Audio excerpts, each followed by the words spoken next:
مفتی صاحب بہت لوگوں سے سنا ہے کہ مرنے کے بعد روح 40 دن تک گھر آتی ہے اور زیادہ رونے سے میت کو عذاب دیا جاتا ہے، بار بار قبر پر جانے سے میت اپنی طرف بلاتی ہے۔ ان باتوں میں سے کون سی درست ہے؟ ایک بات درست ہے، باقی ساری غلط ہیں۔ حدیث میں آتا ہے ان المیت لیعذب ببکاء اہلہ علیہ، عربی الفاظ ہیں کہ میت پر عذاب ہوتا ہے اس کے گھر والوں کے رونے کی وجہ سے۔ اب سوال پیدا ہوتا ہے چیخو پکار کر کے رو ہو رہے ہیں، عذاب اس بیچارے کو کیوں ہو رہا ہے؟ یہ تھوڑی رو رہا ہے۔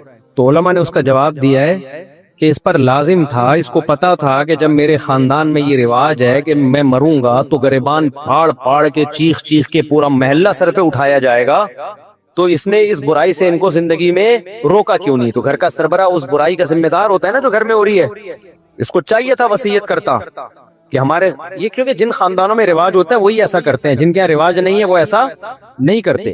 جب اس کو پتا تھا کہ میرے مرنے کے بعد ہا ہو چیخو پکار رونے کے مقابلے ہوتے ہیں باقاعدہ، جو نہیں رو رہا ہے وہ سمجھتے ہیں اس کو تو محبت ہی نہیں تھی، لہذا جس کو محبت نہیں بھی ہونا وہ بھی دکھانے کے لیے رو رہا ہوتا ہے بہت چیخ چیخ کے۔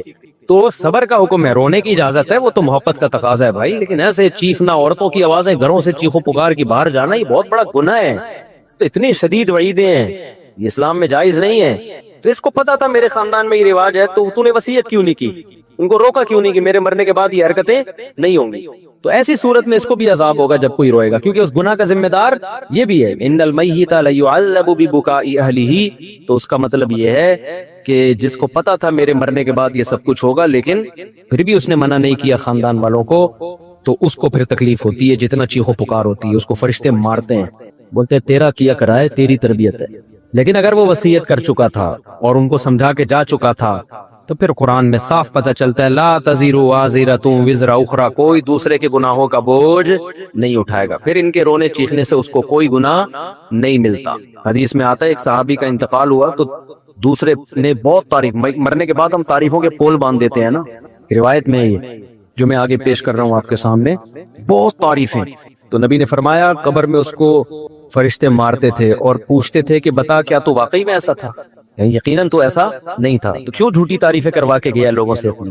بعض لوگوں کی عادت ہوتی ہے نا کہ وہ اپنی جھوٹی تعریفیں کروا کے اپنے غلط امیج دنیا کے سامنے، جو اچھا امیج ہوتا ہے لیکن وہ جھوٹا ہوتا ہے، تو امیج ایسا بنا کے، یہ لفظ امیج نہیں ہے، مجھے کسی نے بتایا امیج ہے نا، تو میں جو انگلش میں غلطی کیا کروں مجھے بتا دیا کرو میرے بھائی، میں کوئی انگریز امریکہ میں تھوڑی پیدا ہوا، تو ایسا اس کا امیج بنایا ہوا تھا کہ یعنی جو بعض لوگ ایسا اپنا تصور لوگوں کے دماغوں میں بنا کے جاتے ہیں جیسے بہت نیک، تو ایسے میں اگر مرنے کے بعد آپ کی جھوٹی تعریفیں ہو رہی ہیں نا تو اس پہ بھی چترول لگتے ہیں کہ لوگ کہہ رہے ہیں یوں تھا تو تھا گیا تو ایسا ہے، پٹا ایک لگے گا بتا تو ایسا تھا، تو اس لیے جیسے ہو ویسے ہی نظر آؤ، اپنے بارے میں زیادہ نہیں تعریفیں کروایا کرو لوگوں سے۔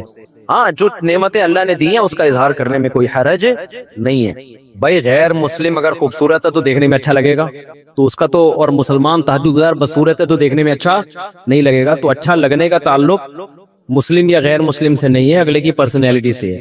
ہاں اعمال کے لحاظ سے اگر اچھا لگ رہا ہے پھر غلط ہے، اعمال کے لحاظ سے کافر اچھا نہیں ہو سکتا، تبھی ہم کہتے ہیں کافر کی خوبیوں کو بیان کیا کرو کہ بھئی ان لوگوں میں یہ خوبی، لیکن یہ کہنا کہ وہ مسلمانوں سے اچھے ہیں یہ زیادتی ہے بھائی۔ مسلمانوں سے اچھے کیسے ہو گئے؟ جو خدا کا انکار کرے اور جو خدا کو مانے دونوں برابر ہو سکتے ہیں؟ ایک اللہ کو مانتے ہیں، اللہ کے پیغمبروں کو، اللہ کی کتابوں کو مانتے ہیں، دوسرا مانتا ہی نہیں ہے، وہ کہتا ہے میں خود بخود بناؤں، تو اپنے خدا کا انکار کر دیا اللہ کا، تو مسلمان سے اچھا، اگر وہ اچھے ہوتے تو اللہ مسلمانوں کو جہنم میں بھیجتا پھر ان کو جنت میں بھیجتا۔ ہاں یہ کہنا درست ہے کہ ان چیزوں میں وہ مسلمانوں سے اچھے ہیں، اور سب مسلمانوں سے بھی نہیں، خاص جیسے پاکستانی مسلمانوں سے امریکی مسلمان کرپٹ نہ ہونے میں اچھے ہیں، جاپانی مسلمان پاکستانی مسلمانوں سے ڈسپلن میں اچھے ہیں، ڈسپلن ان کا بہت اچھا ہے، صفائی ستھرائی میں وہ پاکستانی مسلمانوں سے اچھے ہیں، تو پاکستانی کس چیز میں اچھے ہیں وہ سوچ رہا ہوں، ابھی کوئی دماغ میں آئے گا تو بتاؤں گا۔ تو بیوی سے وفا کرنے میں پاکستانی مسلمان جاپانیوں سے اچھے نہیں، بہت اچھے ہیں، سمجھتے ہو؟ اور ایک اور چیز رہ گئی، بچے پیدا کرنے میں بھی بہت اچھے، تو چند چیزوں میں تو ہو سکتا ہے، یہ تو کافروں میں بھی تھا نا۔ نبی صلی اللہ علیہ وسلم نے فرمایا خیارکم فی الجاہلیت خیارکم فی الاسلام، جو زمانے جاہلیت میں کافر اچھے تھے اسلام میں بھی وہی اچھے ہیں۔ اس سے پتہ چلا کافر میں بھی کوئی اچھا ہو سکتا ہے نا، تو یہاں اچھائی سے مراد ہے چند صفات میں اچھائی، غیرت میں، بہادری میں، تو بعض کافر بڑے غیرت مند ہوتے ہیں، بہادر ہوتے ہیں، سخی ہوتے ہیں، تو جب وہ اسلام لاتے ہیں تو وہ بہادری غیرت اور بڑھ جاتی ہے. تو صحابہ کرام زمانے جاہلیت میں سخی تھے, بہادر تھے, رشتہ داری جوڑنے کو اچھا سمجھتے تھے. یہی جب مسلمان ہوئے تو یہ وفا کس کے لیے استعمال ہوئی؟ پھر نبی کے لیے. اور جو منافق تھے مدینہ میں, وہ کمبخت اسلام لانے سے پہلے بھی 2 نمبر, اسلام بھی لانے کے بعد بھی 2 نمبر. وہ جدھر دیکھتے تھے نا پلڑا بھاری ہے ادھر کو پلٹ جاتے تھے. تو نبی کے جو رشتہ دار تھے قریشی ہاشمی, حضرت ابو طالب کو دیکھو, اگرچہ کفر میں موت ہوئی ہے لیکن رشتہ داری آخری دن تک نبھائی ہے نبی کے ساتھ کہ میرا بھتیجا ہے, میں اس پہ کسی کو انگلی اٹھانے نہیں دوں گا. 3 سال نبی صلی اللہ علیہ وسلم کو شعب ابی طالب میں آپ کا بائیکاٹ کر کے بند کیا گیا, پتے کھانے پڑے ہیں 3 سال معاشی بائیکاٹ. ابو طالب نے غیر مسلم ہونے کے باوجود وقت کس کے ساتھ گزارا؟ پیغمبر کے ساتھ. کیوں؟ مشکل میں اپنی قوم کو نہیں چھوڑنا. ٹھیک ہے نظریے کا اختلاف ہے لیکن قوم کی بیس پہ ساتھ دے رہے ہیں. تو کسی بھی بیس پہ جب کوئی ساتھ دیتا ہے تو اس کے لیے غیرت کا ہونا ضروری. بے غیرت کیا کرتا ہے؟ جہاں کوئی مصیبت آئی ایک دم, ہمارے ایک دوست تھے, ان کہتے ہیں میرا ایک بڑا جگری دوست تھا نا, ہر وقت صاف کہنے, ایک دن 2-3 لڑکوں نے مجھے گھیر لیا پیٹنے کے لیے نا, کوئی پڈا تھا. کہہ رہے, میں نے کہا کوئی بات نہیں, ہم بھی 2 ہیں نا, نمٹ لیں گے, دیکھیں گے. کہہ رہے میں مار کھائے جا رہا ہوں, کوئی ریپلائی کہیں سے ہو ہی نہیں رہا. کہہ رہے میں نے اپنا وہ لنگوٹی یار دیکھا تو وہ 3 کلومیٹر پہ نا بھاگا جا رہا ہے. ابے تو یہ تو اس موقع پہ نہیں بنتا یار, یا تو وہ 100 آدمی ہوتے تو یار, وہ بھی 2-3 ہیں, تم 2 ہو تو کچھ تو کرو نا, کچھ تو بچاؤ تو گئی اس کو. ایک دم ایسا بھاگا. میں چھوٹا تھا تو میرے ساتھ ایک ہمارے کلاس فیلو اسکول کا لڑکا, ہم دونوں ڈبل سواری پہ آ رہے تھے. آپ کو پتا ہے کراچی میں ڈبل سواری پہ پابندی ہی رہی ہے. اب ہم تو محلے پڑوس میں ہی نکلے, کہیں آگے ٹریفک پولیس والا نا, ہم چھوٹے بچے تھے اس وقت, ایک تو عمر بھی پوری نہیں تھی, وہ بھی اللیگل کام. ہم تو ایسے ہی نکلے, گلی محلے میں لوگ نکل جاتے ہیں, غلط ہے, نہیں کرنا چاہیے پولیس والا. اب جیسے ہی ٹریفک پولیس والا نا میرے جو پیچھے بیٹھا ہوا تھا وہ چلتی بائک سے اتر کے بھاگ گیا. مجھے آج تک وہ واقع ہے, اتنی اسپیڈ سے بھاگا میں اکیلا. تو وہ ٹریفک پولیس والے نے اس کو دیکھ کے اس کو اتنی ہنسی آئی ہے کہ یار یہ کتنا ڈر گیا, بھاگا جا رہا ہے. تو مجھے بھی چھوڑ دیا, بولا جا یار واپس. تو دن آج تک میں بھولا نہیں ہوں کہ یار تھوڑی سی اسپیڈ تو بھائی پکڑے گا کیا, کہ جیل میں تھوڑی ڈال دے گا, تھوڑا سا تم بھی کرے گا, کچھ جرمانہ لگا دے گا, کچھ بھی کرے گا. اتنے بچے پہ تو کیا جرمانہ بھی نہیں لگتا. لیکن مجھے اس کی اسپیڈ دیکھ کے نا, جو میرے ساتھ بیٹھا ہوا تھا, میں نے کہا یہ ہے بہادر. بھائی اتنی بھی جلدی نہیں بھاگو, آگے پولیس والا تھوڑا سا آگے آ رہا ہے, میں نے کہا ابھی میں روکوں گا تو وہ اترے گا, پھر ہے ہی نہیں, بھاگا ہو جا رہا ہے. تو کافروں میں بھی کچھ غیرت مند ہوتے ہیں, کچھ اچھی صفات ہوتی ہیں, تو وہ صفات بیان کرنے میں حرج نہیں ہے. لیکن جب مقابلہ ہوگا تو بھائی مسلمان کافر سے بہرحال بہتر ہے. اور جو اچھی صفات آپ کو کافروں کی لگ رہی ہوتی ہے نا, ان کی بھی جب ڈیپ میں جاؤ گے تو اس کی بھی گہرائی میں جاؤ گے تو بعض جگہوں پر وہاں بھی مسلمان کا پلڑا بھاری ہوگا آپ کو. لیکن اس کے لیے الگ قسم کا چشمہ چاہیے, ان نظر سے دیکھا جائے گا. جو اپنے ماں باپ کے نہیں رہے وہ کیا رہ گئے, ان میں کیا انسانیت ہے. جن کے اباؤں اور اماؤں کا مستقبل اوڑ ہاؤس ہو تو رہ کیا گیا. السلام علیکم. بعد ہے کہ میں غلام حیدر ول عبد الواحد, پورا شہر نسب لکھا ہوا ہے میرے بھائی. میری درخواست ہے کہ میرا نکاح ہو گیا, نام سے پتہ چل رہا ہے کہ آپ کا نکاح ہو گیا ہے. میرا سسر شادی کرنے کی اجازت نہیں دیتا, وہ کہہ رہا ہے کہ مجھے اپنی بیٹی کی طلاق چاہیے, کسی بھی صورت میں بیٹی کی شادی نہیں کروں گا. آپ اس بارے میں اسلامی طریقے سے, اچھا کسی بھی صورت میں شادی نہیں کروں گا, اب اس بارے میں اسلامی طریقے سے مشورہ دیں کہ میں کیا کرنا چاہیے. دوسری شادی پر میرے بیانات موجود ہیں, اس کے کیا فضائل ہیں, اس میں کیا مشکلات ہیں, کس کے لیے جائز ہے, کس کے لیے ناجائز ہے. میں عمومی بیان کرتا ہوں, کبھی کسی فرد واحد کو میں ترغیب نہیں دیتا کہ تو کر لے. مجھے نہیں پتا کہ اس میں تپڑ ہے یا نہیں ہے, کبھی کسی فرد واحد کو میں ترغیب نہیں دیتا. میں کبھی ان کو نہیں پکڑ کے کہوں گا یار تم نے کیوں نہیں کی, اتنے عرصے سے بیان سن رہے ہو, تم کر لو. یہ میں کبھی بھی نہیں کرتا. حتیٰ کہ میرے دوست احباب میں 40 سال کے لوگ بھی ہیں جو ابھی تک کمارے ہیں, ان کو بھی میں نے کبھی نہیں کہا تم نے شادی کیوں نہیں کی ہے. وجہ اس کی ہے کہ کسی کے پرسنل معاملات میں ٹانگ اڑانا یہ بہت غلط عادت ہے. میں اگر کسی کو اسپیسیفک کسی فرد کو ترغیب دوں تم دوسری شادی کرو, مجھے نہیں پتا اس کا بیہیویئر پہلی بیوی کے ساتھ کیسا ہے, اس کے حقوق ادا کر بھی رہا ہے کہ نہیں کر رہا. ہو سکتا ہے وہ اس کو لٹکا کے رکھا ہوا اور ہم اس کی 4 شادیاں کراتے پھر رہے ہوں, تو یہ تو ظلم ہو جائے گا نا. اور یہ بھی ممکن ہے حقوق ادا کر رہا ہو, تو یہ تمہاری ٹینشن ہے کہ تم حقوق ادا کر رہے ہو یا ادا نہیں کر رہے. ہم اسلام کا حکم بیان کریں گے جنرلی, افراد کو پکڑ پکڑ کے یوں سمجھانا کہ تو کر تو نہیں کر, یہ نہیں ہوتا.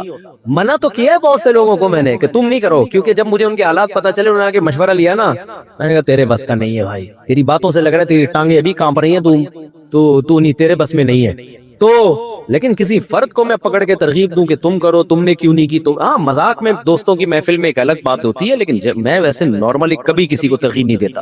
اب آپ کہہ سکتے ہو چلو دوسری کی آپ کسی فرد کو ترغیب نہیں دے رہے, نہیں دینے کی وجہ سمجھ میں آئی. مجھے کیا پتا یہ پہلی کے ساتھ سنجیدہ ہے بھی یا نہیں ہے. ہو سکتا ہے اس کے پاس ظلم کر رہا ہو, وہ گزارا کر رہی ہو اس کے ساتھ مجبوری میں. اب تو مجبوری میں وہ گزارا کر رہی ہے, تم اس کے اوپر ایک اور بھی لے آؤ, ٹھیک ہے نا, اس کو بھی لٹکا کے چھوڑ دو, یہ تو بیڑا غرق ہو جائے گا. مجھے کیا پتا تم برابری کر سکتے ہو یا نہیں کر سکتے, پھر تم کر کہاں رہے ہو. بعض دفعہ آدمی شادی کر رہا ہوتا ہے, بھائی تم اتنی پیسے ہیں نہیں, تم شادی ڈیفینس میں کر رہے ہو, مالدار لڑکی سے کر رہے ہو, تو نہ تو اس کے قابل رہو گے نہ پہلی کے قابل. اس کا تو جیب خرچی 4-4 لاکھ روپے ہوتی ہے, پاکٹ منی. جو مالدار لڑکی ہے نا, پاکٹ منی اس پہ چل رہا ہوتا ہے 4 لاکھ پاکٹ منی. تو غریب آدمی بولے گا میں ٹماٹر بیچ کے 4 لاکھ تیری پاکٹ منی کہاں سے؟ تو بھائی تم نے کیوں کی ایسی جگہ پہ شادی؟ اپنی حیثیت دیکھ کے کرو نا, تم وہاں شادی کرو جو 5 روپے پاکٹ منی. ایسا ہوتا نہیں ہے, لیکن ایک مثال دے رہا ہوں میں. تو میں نہیں جانتا کہ بھائی یہ اس قابل ہے یا نہیں ہے. کسی شخص جب فرد واحد کو, متعین فرد کو کبھی ترغیب نہیں دیتا, تو کرے گا خود. جب مسائل کھڑے ہوں گے تو بلی کس پہ ڈال دے گا. مفتی صاحب نے مجھے مشورہ دیا تھا, مفتی صاحب نے بولا تھا. تو بھائی ہم نہیں جانتے آپ کو, ہم تو ایک جنرلی حکم بیان کریں گے کہ جس میں 2 بیویوں میں عدل کی طاقت ہے, دونوں کے حقوق ادا کر سکتا ہے کہ نہیں کر سکتا, یہ خود فیصلہ کرو. اس کو چاہیے کہ کر گزرے اور کر کے بتا دے کہ ہو گئی. باقی کس میں طاقت ہے کس میں نہیں ہے, یہ آپ نے فیصلہ کرنا ہے, یہ میں نے فیصلہ نہیں کرنا.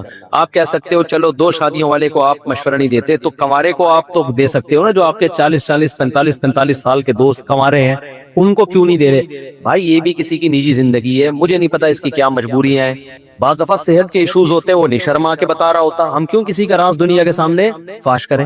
وہ مجھے تھوڑی بتایا کہ میرے اندر طاقت نہیں ہے. بعض دفعہ طاقت ہوتی ہے, مرد ہوتا ہے پورا انسان, لیکن اور کوئی مسائل ہوتے ہیں اس کے, تو وہ تو جب کسی کی ڈیپ میں جاؤ تو پتا چلتا ہے نا کس کے ساتھ کیا مسائل چل رہے ہیں. تو بھائی شریعت نے ہمیں حکم دیا ہے کسی کے پرسنل معاملات میں گھسنے کی آپ کو اجازت نہیں ہے, کہ یہ کیوں نہیں کر رہا ابھی تک میرے بیان میں 10 سال سے بیٹھ رہا ہے, اس نے ابھی تک دوسری شادی کیوں نہیں کی, اس نے پہلی کیوں نہیں کی. بھائی جان بیان میں بیٹھ رہے ہیں, نظریہ درست ہو رہا ہے, عمل کرنا نہ کرنا یہ اس کا ہیڈ ایک ہے, یہ ہمارا ہیڈ ایک نہیں. اور نام بدگمان ہوتے ہیں. میرے جو دوست 45 سال کے ابھی تک شادی نہیں کی, میں بدگمان بھی نہیں ہوتا, ان کا ذاتی معاملہ ہے, یہ خود بہتر سمجھتے ہیں.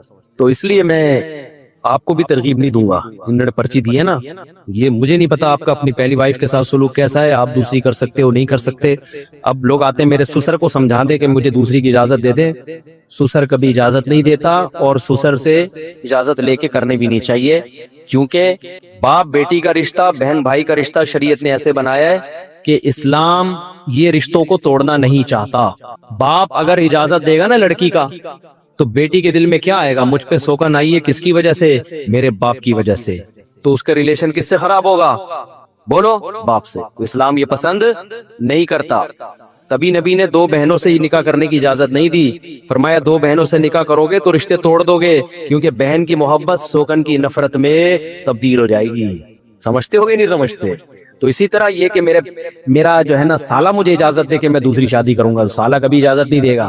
ایک تو اس لیے کہ وہ ہے سالہ, دوسرا اس لیے بھی نہیں اجازت دے گا کہ شریعت تو اس کو مکلف ہی نہیں بنایا ایسا, کیونکہ تم کرو گے تو بہن کا بھائی سے رشتہ کیا ہوگا خراب. بہن بولے گی میرا گھر تباہ کرنے والا میرا بھائی ہے. تو اس لیے بھائی یہ سسرال سے پوچھنے کا کام ہے ہی نہیں. تپڑ ہے تو پاس کر, ورنہ برداشت کر, یہ کام. اور کرو جب حقوق ادا کرو.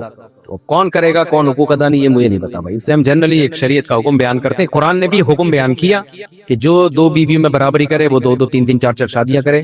اللہ نے الگ الگ نام لے کے نہیں بتایا کہ انڈا موڑ پہ فلاں صاحب بھی کریں, اور پٹیل باڑہ پہ فلاں صاحب بھی کریں, اور ڈیفینس میں فلاں صاحب, اور 14ویں صدی میں فلاں لوگ کریں, اس اسٹیٹس کے لوگ کریں, اس اسٹیٹس کے لوگ نہ کریں. یہ کہیں نہیں. جنرلی حکم دے دیا بھائی جو ان قواعد پہ پورا اترتا ہے, ترغیب دے دی کرے, تو کہ بیوہ طلاق یافتہ عورتیں سوسائٹی میں بہت زیادہ ہیں. تو اس لیے مجھے کبھی بھی یہ میرے پاس, کیونکہ بہت آتے ہیں لوگ, میرے ابا کو سمجھائیں, میرے ماموں کو سمجھائیں, میرے چاچے کو سمجھائیں. میں نے کہا بھائی میں اپنے والوں کو نہیں سمجھا سکا تھا, تمہارے والوں کو کہا سکتے ہو. اپنے والوں کو کون بولوں, ہم ان کو نہیں سمجھا پاتے, ہم تمہارے والوں کو بھی ذمہ داری ہم لیں. اور پھر جب پٹو گے تو ہم پہ بلی آئے گی. شادی تم کر رہے ہوگے, بلی کس پہ آئے گی؟ مفتی صاحب نے بولا تھا. تو کافی ہو گیا میرا خیال ہے. اور یہاں سے کسی نے کوئی سوال پوچھنا ہو؟ السلام علیکم مفتی صاحب. وعلیکم السلام. میری وائف اوپر ہے, میں آپ سے 2 منٹ بات کرنا چاہتا ہوں اکیلے میں. ابھی کر لیں. میری وائف اوپر, وہ آپ سے ملنا چاہتی ہے. ہم دونوں 2 منٹ لگیں گے سر, 2 منٹ, بہت دن ہو گئے. چلو پھر بیان کے بعد مل لیں. بھائی کو دے دو جلدی سے, بس نمٹاتے ہیں اس کو, ٹائم کم, مقابلہ سخت. صاحب آپ کے کچھ پہلے کے بیانات ہیں کہ آپ نے کہا تھا کہ وہ جب کربلا کا واقعہ ہوا تھا تو پانی بند نہیں ہوا تھا, تو اس پہ بہت سارے کلپ اور حدیثوں کے ریفرنس کیا تھا کہ پانی بند ہوا تھا. اور پھر آپ کے کچھ بیانات وہ تھے کہ جب وہ حضور کی جو گھر والے ہیں اس میں آپ نے کہا تھا گھر والوں میں اہل بیت میں بیویاں آتی ہیں سب سے پہلے تو حضرت عائشہ اور باقی بیویاں. تو اس میں انہوں نے کہا تھا ایک روایت پیش کی تھی کہ وہ جب حضور نے چادر تھی تو اس میں حضرت سلمان مباہلے کے لیے نبی صلی اللہ علیہ وسلم گئے تھے تو چادر میں 5. تو اس سے نا آپ کو یہ کہتے ہیں بعض لوگ وہ بعض ہیں کہ آپ یہ لوگ جو ہے نا اقراری یعنی انکاری نہیں ہے لیکن اقراری بھی نہیں ہے اہل بیت کے, یعنی اقرار بھی نہیں کرتے صحیح طریقے سے. ہم نے ہرگز انکار نہیں کیا کہ نبی نے مباہلے کے وقت جن افراد کو, جن مقدس ہستیوں کو اپنی چادر میں لیا تھا وہ اہل بیت نہیں ہے, یہ بالکل جھوٹ ہے. ہم ان کو بھی اہل بیت مانتے ہیں اور نبی کی بیویوں کو بھی اہل بیت مانتے ہیں, کیونکہ سورہ حجاب میں اللہ نے نبی کی بیویوں کو اہل بیت کا لقب دیا ہے. اس سے بڑی دلیل کیا ہوگی؟ باقی کربلا کے واقعات کو میں اس لیے بیان نہیں کر رہا, اس وقت جو شیعہ سنی کا پھڈا پارا چنار میں بھی آپ نے دیکھا ہے, ایک جنگ چھڑ گئی ہے. تو اس وقت شیعہ سنی لڑائی ختم کرنے کی ضرورت ہے. تو ان ٹاپکس پہ جتنا کم بولو گے اتنی لڑائی کم ہوگی, اور جتنے اختلافی مسائل کو ابھی ہمارا ملک اس کا متحمل نہیں ہے. تو ابھی یہ نہیں ہے کہ آپس میں لڑنا شروع کر دیں, اور یہ تو ملک کا تو یہ تو بیرونی طاقتیں ہیں جو شیعہ سنی فساد ابھی کروانا شروع کریں گی. تو اس لیے اس جنگ کو ختم کرنی ہے. تو ختم ایسے ہی ہوتی ہے کہ ان ٹاپک پہ تو اس لیے جو پرانے ہیں نا ان کو پرانا ہی رہنے دیں, ٹھیک ہے. تو باقی کوئی اگر پھر بھی پوچھ رہے ہیں تو تحریری لکھ کے بھیج دیں, تو ہم یہاں سے تحریری جواب بھیج دیں گے. لیکن انٹرنیٹ پہ کوئی بھی چیز جائے گی تو اس میں بڑا خطرہ ہوتا ہے کہ ایک فساد کھڑا ہو جائے گا. عالم کا کام یہ نہیں ہوتا کہ جو آتا ہے بس بولنا شروع کر دے, اس پہ دیکھا جائے گا کہ اس کا اثر سوسائٹی پہ کیا پڑے گا, اور ان موضوعات کی ابھی ہمیں ضرورت بھی ہے یا نہیں ہے. اہل بیت سے محبت تو سب کے ایمان کا جزو ہے, اور اہل بیت کے تو ہم زیادہ قائل ہیں بھائی. ہم تو اہل بیت سے محبت کو اپنے ایمان کا جز سمجھتے ہیں. السلام علیکم. وعلیکم السلام. جب ہم قربانی کرتے ہیں حقیقہ کر سکتے ہیں؟ مائک کو قریب کرو یار. قربانی جب ہم کرتے ہیں تو اس کے اندر حقیقہ شامل, ہاں عقیقہ بھی کر سکتے ہیں, ایک ہی حصے میں نہیں, ایک ہی گائے میں عقیقے کا حصہ بھی ڈالا جا سکتا ہے اور قربانی کا حصہ بھی ڈالا جا سکتا ہے. یعنی الگ حصہ ہوگا, عقیقے کا الگ ہوگا, قربانی کا الگ ہوگا. اگر کوئی بندہ تشہد کی جگہ فاتحہ کے فاتحہ کے تشہد پڑھ لے سدا صاحب کا کیا جی ہاں سدا صاحب کرنا پڑے گا اسے. عمرے کے لیے 3-4 عورتیں جا سکتی ہیں جن کی کوئی محرم نہیں ہو, نہیں جا سکتی بھائی, محرم کا ہونا ضروری ہے. جوان عورت کے لیے محرم کا ہونا ضروری, بوڑھی عورتیں گروپ میں بھی جا سکتی ہیں. اچھا بھائی میں شادی شدہ ہوں, بیوی حاملہ ہے, تو اب میں خواب میں, اچھا نبی صلی اللہ علیہ وسلم نے آ کر مجھے ایک نومولود بچہ پکڑا دیا اور فرمایا اس کی حفاظت کرنا کیونکہ آنے والے ٹائم میں مجدد ہوگا.